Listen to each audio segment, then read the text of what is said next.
Boa noite, amigos. Nós estamos entrando no ar agora, precisamente às 8 horas da noite desse domingo, para mais uma edição do Tema Livre, a live do Tema Livre, sempre com a presença do professor Paulo Ferracioli, que é uma das pessoas, um economista, mas é uma pessoa entendida em política geopolítica, é um homem de 7 instrumentos, 11 instrumentos, é uma orquestra inteira. Mas o fato é que nós estamos, mais uma vez, envolvidos e debruçados sobre essa questão da Ucrânia e da Rússia. Isso parece que não vai dar em coisa alguma boa, isso não vai se resolver em bons termos.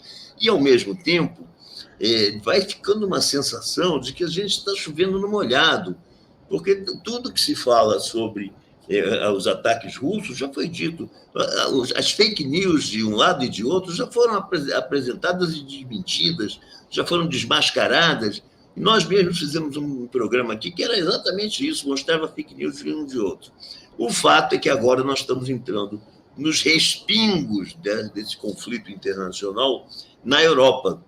A Europa, obviamente, acompanha de perto, muito de perto, tudo o que acontece na Ucrânia e que acontece na Rússia. Então, agora nós tivemos os processos eleitorais nesse território europeu e tivemos a vitória do Viktor Orbán, que ganhou no começo do mês, dia 3, 4, por aí, ele ganhou pela 5ª vez a eleição para primeiro-ministro da Hungria.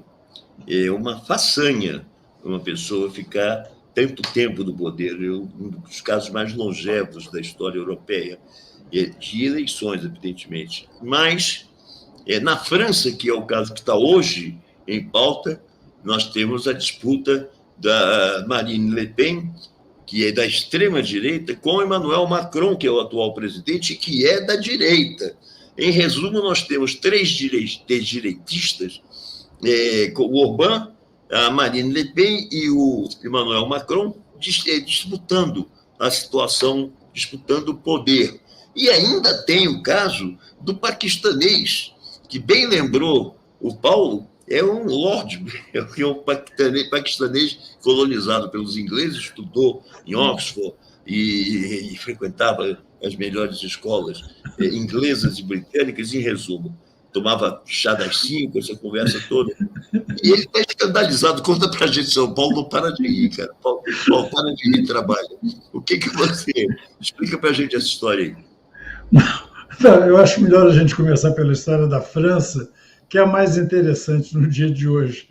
Como você bem disse, a história da França ela tem muito a ver com a situação na Ucrânia, porque esperava-se, pela importância que o Macron foi adquirindo nas negociações com a Ucrânia, com o Putin, que ele ganhasse de lavada essa eleição. Ele é uma pessoa que já tinha ganhado bem na outra vez, na última eleição de 17 ele foi muito bem, agora ele poderia ter ido bem de novo.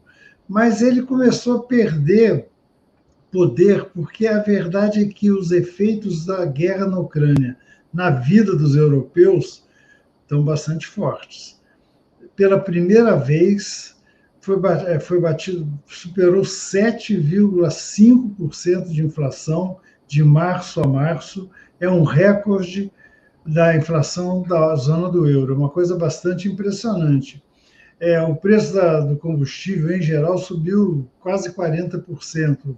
A energia, em geral, a vida das pessoas começou a ficar muito ruim, e a Marine Le Pen usou isso à vontade, barbaramente, e deram um shampoo na cabeça dela, ela parou de falar deixou de ser aquela direitista que ela sempre foi, ela se apresentou como uma pessoa que entende o povo da França, que sabe que a dificuldade do francês é o preço, é o custo de vida. E até sexta-feira passada, ela se aproximou bastante, ficou a 3 pontos de diferença do Macron. Nesses 2 dias, os jornais internacionais só falavam da possibilidade da extrema-direita chegar no poder na França, e havia um terceiro candidato que ninguém achava que ele tivesse possibilidades, mas que é uma pessoa muito interessante, que é um de esquerda, que é o Mélenchon. Só que o Mélenchon surpreendeu, mas surpreendeu incrivelmente no dia de hoje, e ele está, não tem mais chance, mas ele está a 0,8% dos votos da Marine Le Pen, ele estava 4 ou 5% atrás. E, ao final, o resultado acabou sendo que o Macron está com 27,6%. Esses são os dados, não são os finais, mas são os de agora. Eu estou no canal do Le Monde, na internet do Le Monde. A Le Pen está com 23% e o Mélenchon está com 22,2%, o que é, de alguma forma, surpreendente. Também é surpreendente que o outro candidato da direita, que queria tomar o lugar da Le Pen como pessoa mais à direita, o Zemmour, uma situação menor do que a esperada, ele só teve cerca de 7%. E também foi muito impressionante, já que a gente está falando de coisas que fugiram do comum, a candidata do partido do Sarkozy, golista, a Pécresse, não atingiu 5% dos votos. O que significa que ela sequer vai ter seus gastos na eleição pagos pelo governo francês. Então, é uma eleição cheia de surpresas. Vamos agora para o segundo turno. Quase todos os candidatos ou pediram voto para o Macron ou pediram que não se votasse na Marine Le Pen. Mas o mais interessante é a situação do Mélenchon, que fez um discurso dizendo: nós sabemos em quem nós não temos que votar, nós não temos que dar nenhum voto para extremista de direita, mas não pediu o voto ao Macron.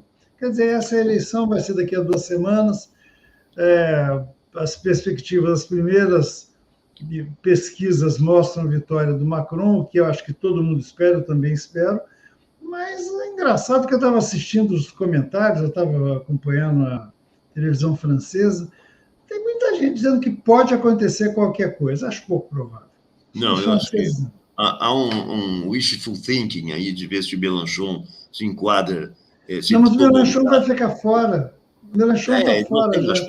Ele não tem mais condição. Ele está fora e o que as pessoas dizem é que o Macron ganha. Acho que travou o Paulo aí. Eu vou aproveitar para lembrar aqui que ele falou ainda há pouco dessa exígua, essa escassa diferença percentual de votos entre a Marine Le Pen e o Mélenchon.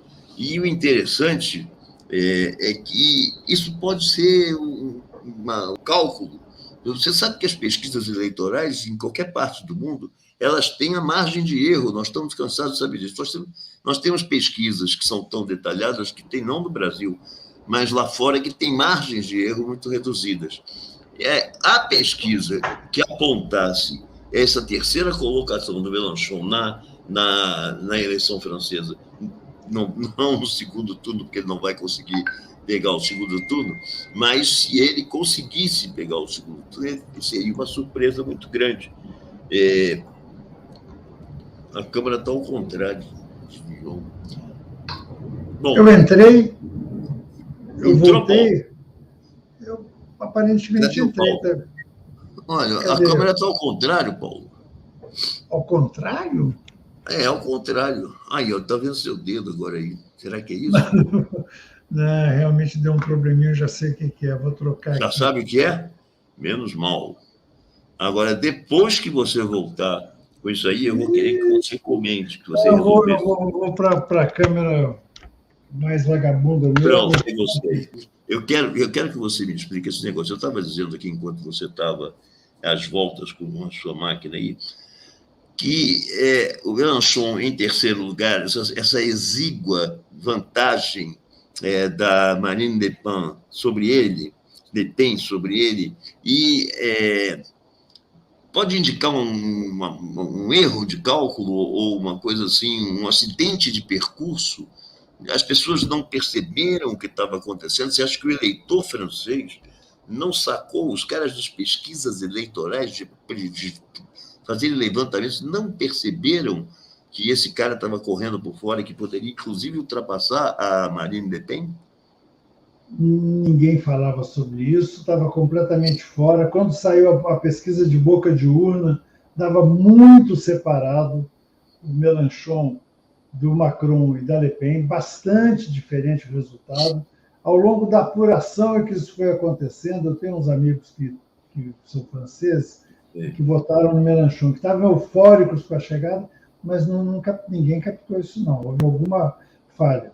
Agora, parece que esse problema que a Marine Le Pen avançou bastante sobre o Macron, mas perdeu nos últimos dias, foi pela utilização que o Macron fez do que aconteceu em Bucha, e aí entra um outro personagem que é importantíssimo para o segundo turno, que é o Putin, porque a Marine Le Pen teve com o Putin, tirou foto conversando com ele, abraçando, conversando com ele, e ela fez todo o possível para esquecer esse fato nessas últimas semanas de campanha.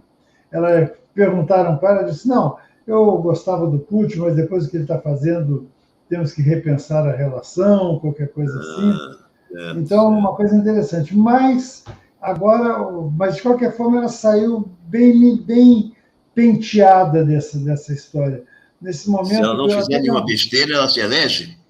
Não, porque a grande dúvida, ouvindo o pessoal da campanha do Macron, é que eles vão olha que interessante, eles vão retoxificar, tornar tóxica novamente a Marine Le Pen. Isso que vai ser feito com ela agora.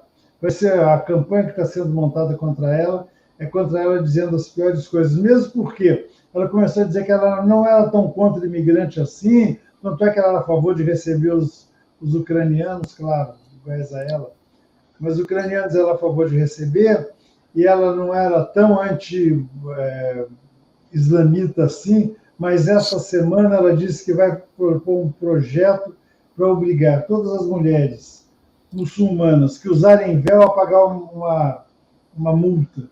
Aí isso vai ser utilizado amplamente contra ela, enfim, vai ser uma eleição eu não tenho dúvida de que ela vai fazer uma coisa assim, semelhante a isso aí. E vai tomar outras iniciativas também, que piores, ou pelo menos piores para eles lá, que para nós não nos afeta muito. Mas, Paulo, eu quero que você volte, você não vai escapar dessa, para me falar do cara do Paquistão, que tomava chá às 5 horas. O cara do Paquistão é uma figura muito interessante, o Imran Khan. Ele estudou na Inglaterra, filho de família rica, pashtun, como todos são. Quem não tem alguma dúvida sobre isso, eu acho que é interessante dar uma olhada naquele filme, o menino que soltava pipa, o soltador de pipas, ou qualquer coisa assim, que tem lá, que você vai ver o que significa ser pashtun e não ser pashtun, que é disso que o filme trata. Mas ele estudou em Oxford, tornou-se jogador de cricket, um jogo de elite inglesa. Como jogador de cricket, ele se empolgou e passou a defender o Paquistão, entrou para a equipe do Paquistão e foi campeão do mundo pela primeira vez em que uma ex-colônia ganhou da Inglaterra, ex-colônia fora a Austrália, que eu acho que eu não sei muito bem, mas fora a Índia e tudo mais, ele foi campeão do mundo. Ficou bastante popular, criou um partido. Nós estamos com uma pergunta de alguém que está participando da nossa conversa, você viu? Olha, Ana Lúcia Ferreira, boa noite. O que significa uma vitória de Marine Le Pen para a França e para o mundo? Bom, para a França, eu acho que é muito ruim, péssimo, porque a gente não sabe o que ela vai fazer na realidade. Ela pode estar disfarçando, o pai dela era muito mais radical do que ela.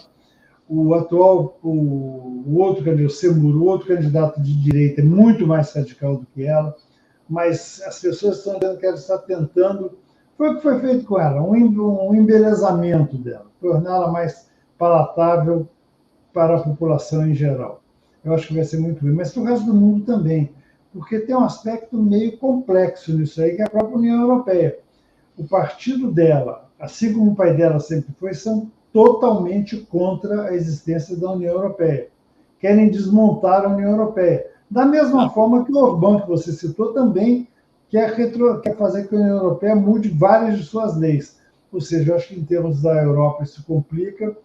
a relação dela com o Putin pode significar um desmonte político que já começa a acontecer por outras razões da União Europeia em função da guerra da Ucrânia, e para o resto do mundo também, porque ela fica como um exemplo de uma coisa fascista chegando no poder, que é um horror.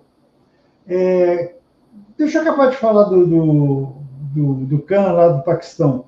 Ele ganhou as eleições, não porque eu quero falar mais dele, porque ele é muito interessante. Ele ganhou as eleições, ele está fazendo dentro do Paquistão está o maior projeto chinês de desenvolvimento do planeta Terra. São 60 bilhões de dólares investidos no Paquistão. O Paquistão está tendo um desenvolvimento muito sofisticado, mas ele tem 3 coisas que os americanos não suportam nele. Primeiro, o apoio que ele deu aos talibãs. Segundo, o que ele fez em relação à aproximação com o Putin e com o Xi Jinping. E terceiro, que ele está dando certo. Então, ele disse que ele estava sendo retirado do poder num projeto, foi tudo legal, foi tudo legislativo, não houve nenhum golpe, foi bem seguido todos os trâmites legais. Mas ele disse que isso faz parte de uma campanha feita pelo Exército contra ele, porque o Exército, isso é importantíssimo de se entender a história do Paquistão.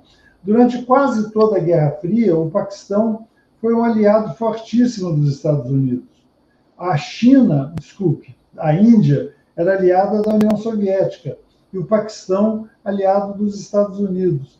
Então, os militares foram treinados nos Estados Unidos, têm ligação muito forte com os Estados Unidos. Então, não sei o que...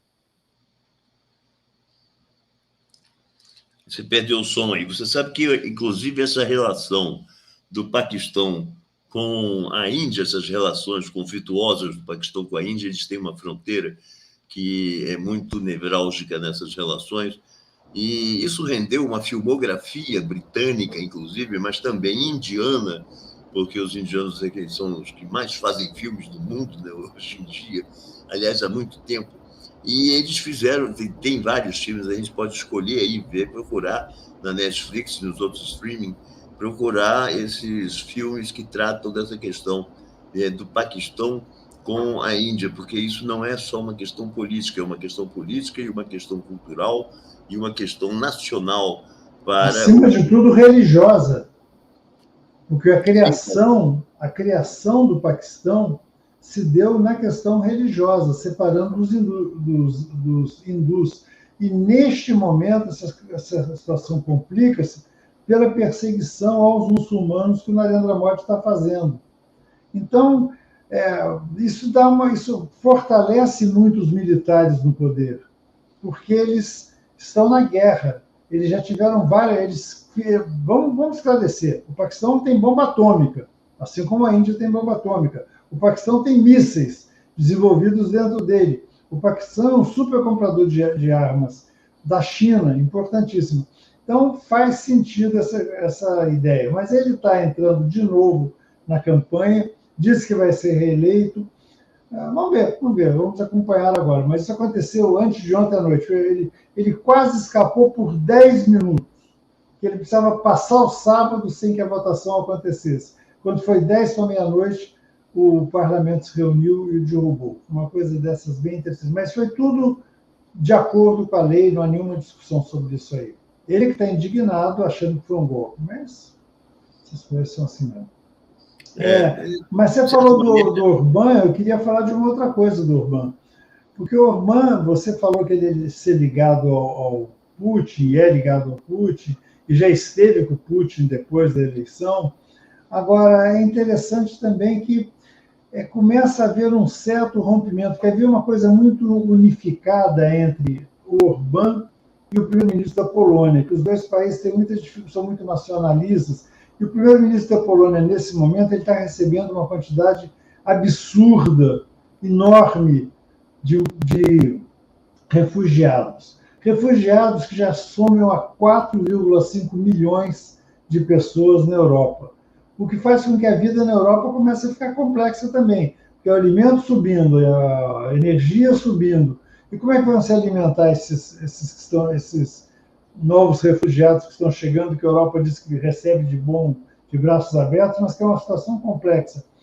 E o primeiro-ministro da Polônia, ele é um dos mais radicais em relação ao aumento das sanções e a proibição de importação de gás e de óleo da Rússia. Eu vi uma entrevista dele na CNN antes de ontem, eu fiquei muito impressionado como ele é radical. Aí perguntaram, mas como é que a Alemanha vai fazer? Ele fala, a Alemanha tem que entender que acima da questão econômica, nós temos uma questão de disputa política, de qual é o melhor sistema.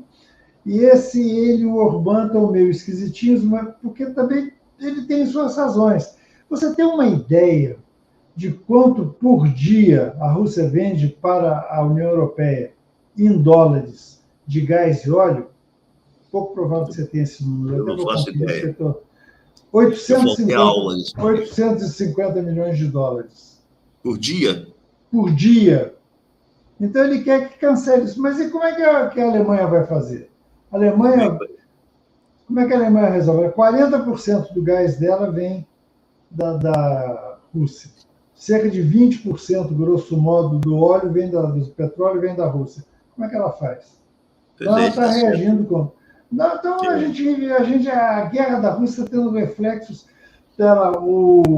porque é interessante também, porque essa retirada do Imran Khan, do Paquistão, coincide porque os jornais hoje indianos mostravam lado a lado a queda do Imran Khan e a Casa Branca pressionando fortemente o Narendra Modi, no momento desse, agora que seu inimigo caiu, você tem que parar de apoiar a Rússia e nos apoiar e lançar sanções contra a Rússia. E como disse a entrevista do Narendra Modi, que foi ótima semana, vem cá, se alguém me oferece um óleo mais barato, por que eu não compro? Eu tenho que defender os interesses da Índia, claro. Enfim, vai se complicando em todo mundo, né? É verdade. Eu queria voltar um pouco nessa conversa aqui, Paulo, para a questão do fluxo de migração em função dos exilados, das pessoas que fogem, são perseguidas não só por situações de guerra, como pelas situações de sobrevivência, pessoas que não encontram o mínimo de condições de sobrevivência em seus países, e isso acontece muito com os africanos, mas acontece também em muitas áreas conflagradas ao redor do mundo, e mesmo nas áreas não conflagradas, como aqui na América Latina e outras regiões.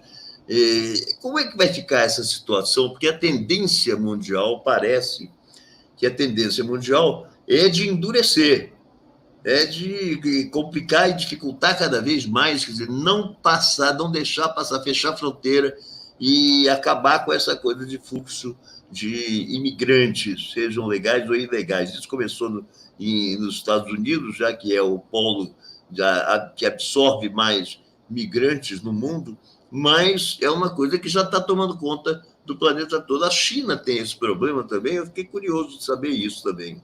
Nunca ouvi nada sobre isso da China, mas eu não diria que a China, pelo que você vê nas ruas, quando você anda por lá e pelo que eu leio, não tem assim, uma população desejosa de ir para a China, mesmo porque não tem grandes catástrofes ao lado da China nesse momento.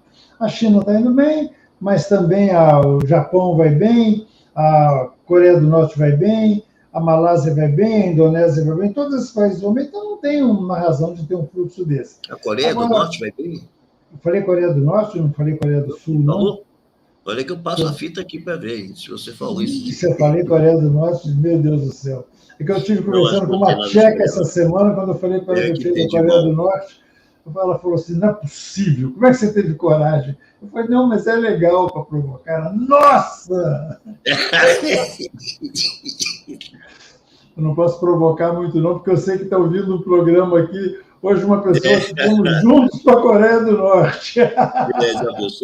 Já pensou? Não, mas na verdade... Se eu mentir muito, ele entra desmentindo. A Coreia do Norte a Coreia faz parte de um seletíssimo grupo de países e nações que não estão envolvidas nessa situação, porque parece que vivem à margem, né? Eu não sei, mas eu acho que... Acho que eles vivem à margem de quase tudo. Eles vivem à margem de quase tudo. Um país onde você vive... A gente passou algo feito uns 10 dias lá, não me lembro muito bem. É que você passar 10 dias sem internet, aí você entende o que é viver à margem do planeta Inglaterra. Não tem internet, É. não pode ser utilizado. Mas eu queria voltar para essa questão da imigração, porque todo mundo fala que recebe bem, é claro que os negros que saem, que tentam entrar nesses lugares, não são bem recebidos, como a gente viu várias reportagens sobre isso, mas o problema é que eles estão começando a pesar. A Inglaterra fez aquele programa que era uma casa para os ucranianos, ou qualquer coisa, um lar para os ucranianos, que não está funcionando. Os Estados Unidos disseram que vão estar não sei quantos vistos, os ucranianos acreditaram, foram vários e vários, alguns milhares, para o México e não estão conseguindo entrar nos Estados Unidos. A Polônia está começando a ficar saturada, é um problema real. Não tem condições de continuar recebendo mais. A França, se uma Marine Le Pen, meu Deus, tentação de falar Le Pen, mas a Marine Le Pen, se ela ganha as eleições, vai ser outro problema. Quer dizer, é um problema que eu não sei como é que vai ser resolvido. A Itália cercando as populações que vêm da África. Olha, a gente podia fazer uma análise bem mais sofisticada disso aí, não é o caso aqui no nosso programa, mas... Bem mais paquistanesa. Não, mas uma análise que vai levar a gente... Como é que esses países ficaram ricos? Como é que a Inglaterra ficou rica? Qual foi a joia da coroa da Inglaterra? Quanto da riqueza saiu de lá? Mas se bem que os indianos são bem recebidos na Inglaterra, diga-se de passagem. Mas as outras pessoas, a Itália cercando, tentando, enfim, eu não sei qual é a solução, mas eu acho que é meio insustentável. Nosso programa está chegando ao fim, não sei se você reparou, o Bolo, eu acabei de olhar aqui que o nosso diretor já está nos alertando que já faltam 2 minutos apenas. Eu acho que o nosso diretor ele não ganha por minuto que está no ar. Porque se ganhasse, ele ia fazer longa-metragem de todos os programas. Mas já que ele alertou, eu vou puxar para você o encerramento do programa. Queria que você pegasse uma das questões que nós abordamos hoje e que você ou gostaria de desdobrar ou de aprofundar para fazer uma análise melhor e nós encerrarmos com essa análise. O que você acha? Eu acho que a gente tem uma bela chance de fazer na semana que vem uma análise mais legal sobre a questão financeira e monetária do mundo pós-guerra. Vamos ver se não acontecer nenhuma desgraça ao longo da semana, eu acho que seria um bom tema. E um tema que foi da semana passada, mas que a gente tem que lembrar, é que as fake news de ambos os lados estão impressionantes. Eu leio muito The Guardian. Todos os dias tem foto. Toda foto que se vê um míssil russo tem um carrinho de neném no meio da foto. Ou tem um brinquedinho de criança. Claro que a desgraça é grande. Claro que a catástrofe humanitária é insuportável. Mas o Zelensky... Eu acho que começa a se achar que ele está exagerando um pouco. E não sou só eu, não. Eu tenho visto nos jornais que a população europeia começa a achar que ele está demais. Essa semana ele deu sexta-feira, ele deu uma bronca na Alemanha e na França. Não agradou, não, até onde eu sei, até onde eu li nos jornais. Mas é isso aí. Obrigado até a próxima. Ele, para dar uma decisão assim em cima de Alemanha e França, eu diria, no mínimo, que os críticos deles podem dizer que o fracasso subiu-lhe a cabeça, né? Porque ele assumiu a presidência e entrou numa guerra. A gente pode dizer uma outra coisa também.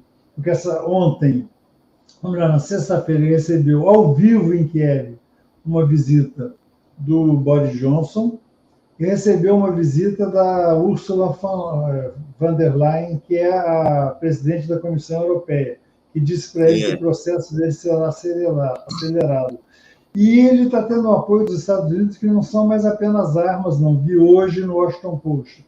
Tem uma quantidade bem grande de ucranianos recebendo treinamento nas Forças Armadas Americanas. O Boris Johnson foi lá dizer que as armas estão a caminho, né? Ele está fornecendo armas para os Zelensky. Está fornecendo. Desde o início. Tá. Ele era, dentre os europeus, fora os menorzinhos, tipo Polônia, essas coisas, a Lituânia tem ataques histéricos. A Lituânia, com toda a sua população enorme, sua área enorme, resolveu que não vai mais importar gás, mas tudo bem. Mas, sem dúvida, o Boris Johnson, entre os grandes países europeus, não da União Europeia, ele é o que tem dado maior apoio ao Zelensky. É o caso do Brasil também, né? Não vamos mais importar gás, vamos voltar ao fogão a lenha, que é mais saudável. Aliás, não vamos nem voltar ao fogão nenhum, porque não vamos cozinhar nada, não vamos ter comida, vamos não ter temos dinheiro para cozinhar. E com histórico de atleta do mundo. Paulo, chegamos ao nosso deadline aqui. Mas aí deixa eu falar uma coisinha. Já que você puxou esse assunto, esse é um assunto ainda mais interessante do que o gás, para a gente puxar semana que vem. Porque eu estou com muitos dados sobre a questão da alimentação no mundo. Vai ficar difícil, Golo. Vai mesmo. Exatamente. Exatamente, é isso mesmo. Vamos ver. Muito bem, então ficamos por aqui. Na semana que vem, nós vamos voltar sempre sob a estrita vigilância do João Francisco, que está de olho no cronômetro aqui do nosso programa, que faz muito bem, que está ganhando para isso. Um grande abraço para você que acompanhou o programa, um grande abraço para você também, Paulo, e para você, João. E domingo que vem a gente está de volta. Até lá.